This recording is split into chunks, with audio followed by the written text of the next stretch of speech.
오늘은 긍휼히 여기는 자의 복이라는 제목으로 하나님 말씀을 나누겠습니다. 계속해서 말씀드리지만 우리가 함께 나누는 이 팔복의 말씀은 하나하나가 아주 긴밀하게 연결되어 있습니다. 가장 먼저 심령이 가난한 사람으로부터 출발했죠.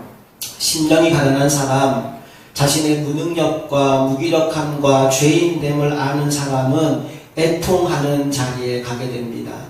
그리고 하나님 앞에 애통하여 부르짖으며 기도하는 사람, 하나님 손에 붙들마 된 사람은 온유한 자로 다듬어지게 되지요. 그리고 하나님 앞에 온유한 자가 되어서 하나님의 복을 누린 사람은 세상의 것이 아니라 하늘의 것, 의에 줄이고 목마른 자가 됩니다. 하나님 그에게 배부름의 복을 허락해 주십니다.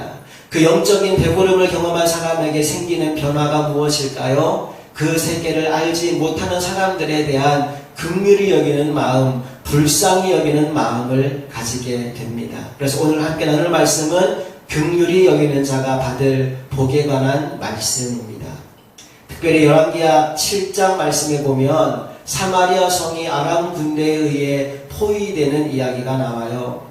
거기 아람 군대가 사마리아 성을 완전히 포위하고 있다 보니까 성 안에 있는 사람들이 굶어가기 시작하는데 굶주림이 얼마나 극심했던지 자신의 아이까지 잡아먹는 지경에 이르렀습니다.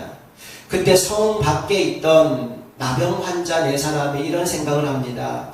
여기에서 굶어 죽거나 아람 군대에 가서 항복하고 맞아 죽거나 그게 그거다 생각해서 아람 군대에 항복하러 갔어요. 음식이라도 얻어먹을까 하는 마음으로 갔는데 가보았더니 군인이 한 명도 없는 것이었습니다. 하나님이 그 군대를 놀라게 하여 아무것도 챙기지 못한 채 도망하게 했던 것이지요. 결국 그곳에서 이 4명의 나병 환자는 배부르게 음식을 먹고 정말로 만족하고 즐거운 시간을 보냅니다. 그때 그들 속에 문득 이런 생각이 떠올라요. 7장 9절 말씀 이렇게 기록됩니다. 나병 환자들이 그 친구에게 서로 말하되 우리가 이렇게 해서는 아니 되겠도다. 오늘은 아름다운 소식이 있는 날이오늘 우리가 침묵하고 있도다.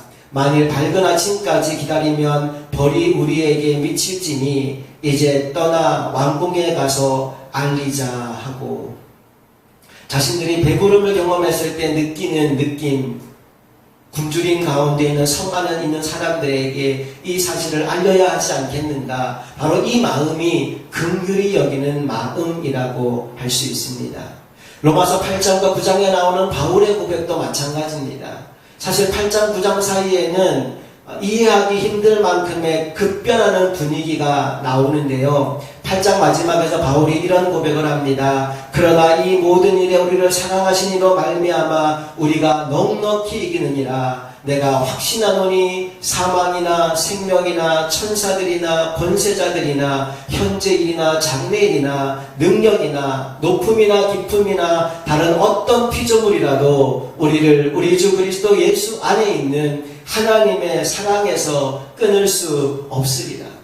얼마나 감격과 기쁨에 차 있는지 몰라요. 그의 외침에 너무너무 행복해서 부르짖는 목소리를 들을 수 있지 않습니까?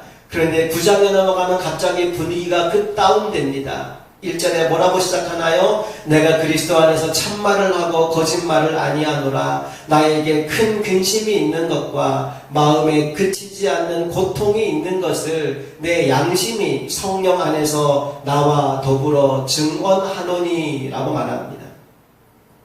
바울이 생각해도 납득이 안 될 것 같은 느낌이었는지 모르겠어요. 내가 큰 근심이 있다, 그치지 않은 고통이 있다 하는 말을 하기 전에 뭐라고 말하냐 하면 이거 나 진짜 참말하고 있어, 거짓말 아니야, 성령님도 나와 더불어 증언하고 계셔 라고 이야기하면서 꺼낸 말이 뭐냐 하면 내 안에 큰 근심과 그치지 않는 고통이 있다는 겁니다.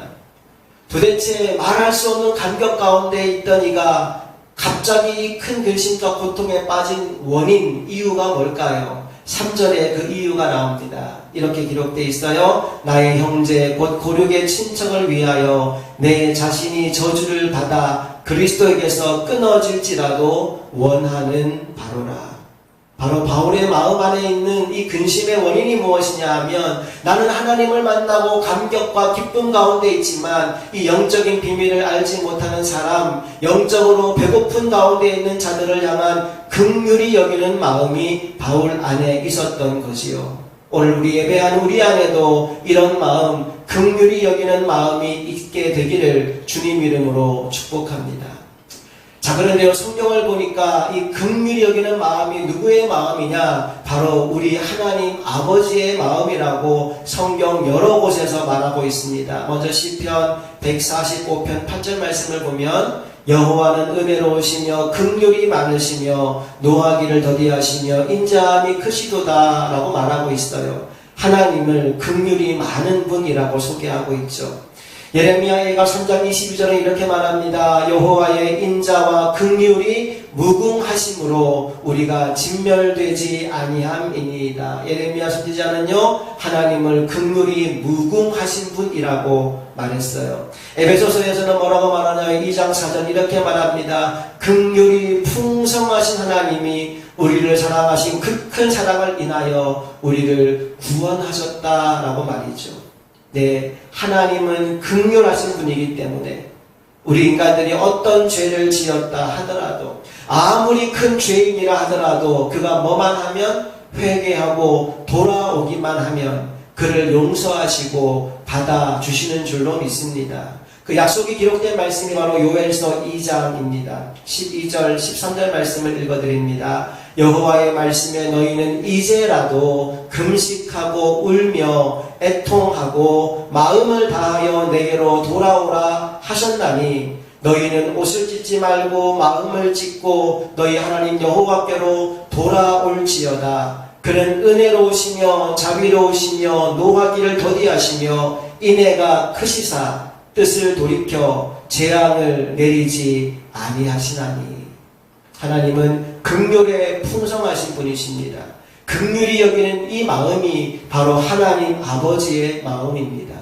그러하기에 하나님은 그분의 자녀된 우리 역시도 긍휼히 여기며 살아가는 모습을 보고 싶어 하십니다. 마태복음 9장 13절에 이렇게 말씀하셔요. 너희는 가서 내가 긍휼을 원하고 제사를 원하지 아니하노라 하신 뜻이 무엇인지 배우라. 나는 의인을 부르러 온 것이 아니요 죄인을 부르러 왔노라 하시니라.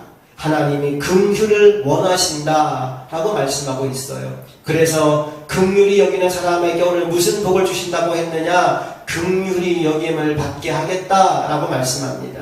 이 말을 바꾸어 말하면 심은 대로 거두게 하신다라는 말씀입니다.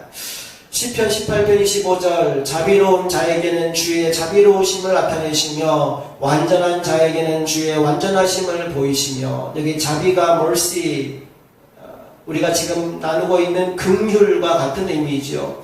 긍휼을 베푸는 자, 자비하신 자에게는 주님께서도 자비로우심을 보여주겠다, 심은 대로 거두게 하시겠다 말씀하는 겁니다. 잠언 19장 17절은 뭐라고 말합니까? 가난한 자를 불쌍히 여기는 것은 여호와께 구워드리는 것이니 그의 선행을 그에게 갚아주시리라 말씀합니다. 우리가 하나님을 빚쟁이로 만드는 방법이 있어요. 그게 뭐냐? 가난한 자를 불쌍히 여기고 그를 도와줄 때 하나님이 빚진 자의 심정으로 갚아주시겠다, 심은 대로 거두게 하시겠다 라고 말씀하는 겁니다. 자, 반대로 우리가 긍휼을 베풀지 않으면 어떤 일이 벌어질까요? 야고보서 2장 10절에 말합니다. 긍휼을 행하지 아니하는 자에게는 긍휼 없는 심판이 있으리라. 마태복음 15장에 보니까요, 1만 달란트 진 빚을 탕감받은 어떤 사람 이야기가 나옵니다. 1만 달란트가 얼마나 되느냐, 여러분에게 이해가 좀 되도록 설명을 좀 드리면요, 1달란트가 금으로 34kg 정도 되고 지금 시세로 따지면 약 20억 정도가 된다고 합니다. 1달란트가 20억이에요. 1만 달란트면 이건 상상할 수 없는 어마어마한 액수겠죠. 그 많은 빚을 탕감받은 사람이 기뻐서 주인을 떠나 길을 가는데, 길을 가다가 자기에게 100데나리온 빚진 동료를 만납니다. 1데나리온이 하루 품삯이니까 10만 원으로 계산해도 한 1,000만 원 정도 되는 돈입니다. 물론 1,000만 원이 작은 돈은 아니지요. 그런데 자신이 지금 탕감받은 빚에 비하면 아무것도 아닌 돈입니다. 그 1,000만 원 정도 빚진 사람을 만나서 빚을 당장 갚으라고 소리를 지고 못 갚겠다고 하니까 감옥에 집어넣어 버린 거예요. 말도 안 되는 행동을 하는 것을 보고 친구들이 임금에게, 왕에게, 그 주인에게 그 사실을 알려줍니다. 그래서 그 주인이 그 종을 다시 불러서 이런 말을 합니다. 마태복음 18장 32절, 이에 주인이 그를 불러다가 말하되 악한 종아, 내가 빌기에 내가 내 빚을 전부 탕감하여 주었거늘 내가 너를 불쌍히 여긴 것 같이 너도 내 동료를 불쌍히 여김이 마땅하지 아니하냐 하고 주인이 노하여 그 빚을 다 갚도록 그를 옥졸들에게 넘기니라. 심은 대로 거두게 하시는 거죠. 결론 너희가 각각 마음으로부터 형제를 용서하지 아니하면 너희 하늘 아버지께서도 너희에게 이와 같이 하시리라. 심은 대로 거두게 하시는 하나님이 긍휼히 여기지 아니하는 자에게는 긍휼 없는 심판이 있을 것이다 라고 말씀하시는 겁니다. 나는 저와 여러분이 긍휼한 자가 되어서 하나님 앞에 긍휼히 여김을 받는 인생이 되었으면 좋겠습니다. 자, 그렇다면 우리가 어떻게 하면 긍휼히 여기는 사람이 될 수 있을까요? 우리 실천까지 한 4가지 정도만 나눌 텐데, 첫째, 하나님의 관점으로 다른 사람들을 바라보십시다. 우리가 나 자신의 눈으로 다른 사람들을 바라볼 때 느끼는 감정이 다양한 것을 알 수 있습니다. 보기만 해도 사랑스러운 사람, 기분 좋은 사람이 있는 반면에 괜히 짜증나는 사람, 보기만 해도 미운 사람, 용서할 수 없는 사람도 있지 않겠습니까? 그런데 우리가 한 걸음 뒤로 물러나서 하나님의 눈으로 바라보는 순간 그들의 영혼을 보게 됩니다. 그리고 한 사람 한 사람의 영혼을 바라볼 때 그의 외모나 그의 배경과 상관없이 불쌍하지 않은 사람이 하나도 없음을 우리가 알게 됩니다. 혹시 여러분 안에 지금 용서할 수 없는 사람, 사랑할 수 없는 사람이 있습니까? 하나님의 눈으로 그들을 바라보게 해달라고 기도하시기 바랍니다. 그런가 하면 두 번째, 우리가 긍휼히 여기는 사람이 되기 위해 해야 될 일이 무엇이냐? 그 사람의 입장이 한번 되어보는 겁니다. 세상에는 남들이 알지 못하는 아픔과 고통을 경험하며 사는 사람들이 참으로 많이 있습니다. 경제적 어려움 가운데 고통당하는 사람, 부모와 자녀 간에, 부부 간에, 또 학교에서 왕따를 당하며 직장에서 괴로움 당하며 관계의 어려움을 겪고 있는 사람, 여러 가지 질병으로 인하여서, 불치병으로 인하여서, 또 계속 생사를 넘나드는 고통스러운 병으로 인하여서 날마다 괴로워하는 인생들도 있습니다. 우리가 그들을 바라볼 때 그 사람의 입장이 되어보지 않고는 이해할 수 없는 어려움들이 사실은 너무나 많이 있어요. 그런데 안타까운 것은 많은 사람들이 너무나 쉽게 몇 마디 말로 다른 사람들을 판단하고 정죄하고 무시할 때가 있다는 것입니다.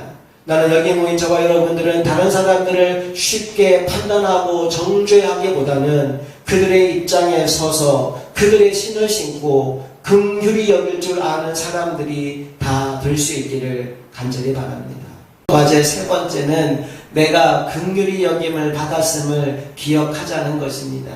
우리가 지금까지 살아오면서 우리는 알게 모르게 다른 사람들의 많은 도움을 받으며 살아왔습니다. 오늘 여기까지 혼자 힘으로 온 사람은 아무도 없지 않습니까? 모두가 누군가의 도움으로 여기까지 오게 된 겁니다. 게다가 우리 그리스도인들은 하나님의 은혜와 긍휼까지 풍성히 입은 사람들입니다. 마치 아까 예수님께서 비유하신 것처럼 1만 달란트의 빚을 탕감받은 그 사람이 바로 우리 자신이라는 사실입니다. 이것을 늘 기억하는 사람은 긍휼히 여기며 살아가지 않을 수가 없습니다. 나는 저와 여러분의 마음 가운데 내가 얼마나 큰 긍휼을 받고 살아온 인생인지를 돌아보고 기억하는 마음이 있게 되기를 간절히 바랍니다. 마지막 네 번째로 우리가 긍휼히 여기는 사람이 되기 위하여 해야 될 일은 실제적인 행동으로 그 사람을 도와주자는 것입니다. 야고보서 2장 16절 뭐라고 말합니까? 너희 중에 누구든지 그에게 이르되 평안히 가라, 더욱게 하라, 배부르게 하라 하며 그 몸에 쓸 것을 주지 아니하면 무슨 이익이 있으리요. 말로만, 생각으로만, 느낌으로만 끝나는 것은 아무 유익이 없습니다. 긍휼은 몸으로, 행동으로 보여줄 때 그 효과가 나타나게 되는 것입니다. 누가복음 10장에 보면 선한 사마리아인의 비유가 나오지요. 한 사람이 예루살렘에서 여리고로 내려가다가 강도를 만나게 됩니다. 제일 먼저 제사장이 지나가다가 그 사람을 보고 못 본 척 피해갑니다. 다음으로 레위인도 마찬가지로 강도 만난 그 사람을 보고 바삐 자기 길을 갑니다. 마지막 세 번째로 지나가던 사마리아 사람이 그 사람을 보고는 자신이 타고 가던 마차에 태워서 여관으로 내려가고 치료해주고 치료비도 대주고 음식을 먹이고 그를 보살피는 이야기가 나옵니다. 이 비유의 말씀을 전한 다음에 예수님이 거기에 모인 사람에게 묻습니다. 내 생각에는 이 세 사람 중에 누가 강도 만난 자의 이웃이 되겠느냐? 그 질문에 이런 대답을 합니다. 이르되 자비를 베푼 자니이다. 그때 예수님이 뭐라고 말씀하시나요? 가서 너도 이와 같이 하라 하십니다. 가서 너도 이와 같이 하라. 긍휼은 말, 생각, 느낌에 머무는 것이 아니라 행동으로 드러나야 한다는 것입니다. 정리해 볼까요? 우리가 긍휼이 있는 사람이 되기 위해 해야 될 실천 과제 첫 번째는 하나님의 관점으로 다른 사람들을 바라보는 것입니다. 그리고 두 번째는 지금 어려움을 당하고 있는 그 사람의 입장이 되어 보는 것입니다. 그리고 나 역시도 지금까지 살아오면서 수많은 사람들과 특별히 하나님께 긍휼히 여김 받았음을 늘 기억하고 내가 할 수 있는 대로 실제적인 행동으로 그를 도와주는 사람이 되는 것, 그것이 바로 긍휼히 여기는 사람이 되는 비결입니다. 저와 여러분이 그렇게 살아갈 수 있게 되기를 간절히 바랍니다. 자, 그런데 성경을 보니까요, 우리가 지금 다루고 있는 긍휼과 마치 짝꿍인 것처럼 붙어 나오는 단어가 하나 있는데 바로 은혜라는 단어입니다. 출애굽기 33장 19절 말씀을 읽어봅니다. 여호와께서 이르시되 내가 내 모든 선한 것을 내 앞으로 지나가게 하고 여호와의 이름을 내 앞에 선포하리라. 나는 은혜 베풀 자에게 은혜를 베풀고 긍휼히 여길 자에게 긍휼을 베푸느니라. 은혜와 긍휼이 함께 나오지요. 다니엘 1장 9절 하나님이 다니엘로 하여금 환관장에게 은혜와 긍휼을 얻게 하신지라. 한 번만 더 볼까요? 시편 145편 8절 여호와는 은혜로우시며 긍휼이 많으시며 노하기를 더디하시며 인자하심이 크시도다. 시편 51편 1절 하나님이여 주의 인자를 따라 내게 은혜를 베푸시며 주의 많은 긍휼을 따라 내 죄악을 지워 주소서. 은혜와 긍휼이 마치 한 짝꿍처럼 계속해서 함께 등장하고 있죠. 자, 왜 이렇게 둘이 짝꿍을 이루느냐? 둘이 동전의 양면 같은 성질을 가지고 있기 때문입니다. 은혜가 무엇이냐? 은혜는 이렇게 정의할 수 있습니다. 받을 자격이 없는 사람에게 거저 주시는 하나님의 선물이 바로 은혜입니다. 우리는 구원을 은혜로 받았습니다. 자격이 있어서 받은 게 아니라 하나님이 선물로 은혜로 주신 것이 구원이요, 영생이요, 천국이요, 죄사함이요, 하나님의 자녀가 되는 권세, 이 모든 것들은 우리가 은혜로 받은 것입니다.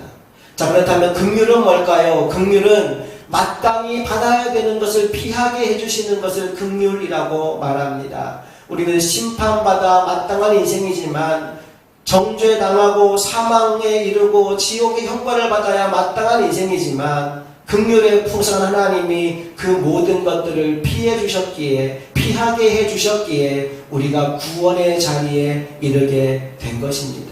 그런 의미에서 은혜와 긍휼은 마치 동전의 양면 같은 것입니다. 여러분의 인생 가운데 이 두 가지가 늘 함께 있기를 간절히 바랍니다.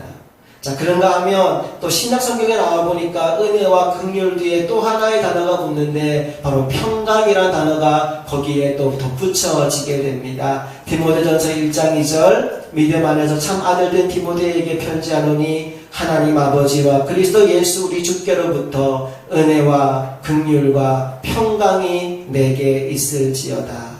디모데 후서 1장 2절 사랑하는 아들 디모데에게 편지하노니 하나님 아버지와 그리스도 예수 우리 주께로부터 은혜와 긍휼과 평강이 내게 있을지어다. 한 번만 더 봅시다. 요한 2서 1장 3절 은혜와 긍휼과 평강이 하나님 아버지와 아버지 아들 예수 그리스도로부터 진리와 사랑 가운데서 우리와 함께 있으리라. 은혜와 긍휼과 평강.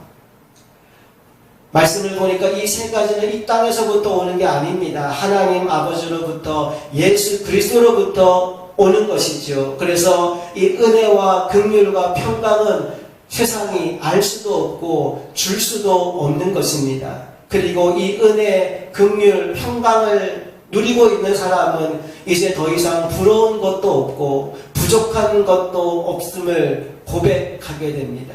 저와 여러분이 이 놀라운 은혜, 긍휼, 평강을 소유하며 살아가게 되기를 원합니다. 자, 이걸 누가 소유한다고요? 누구에게 주신다고 했죠? 긍휼히 여기는 자에게 주신다고 하셨습니다. 긍휼히 여기는 자는 복이 있나니 그들이 긍휼히 여김을 받을 것이며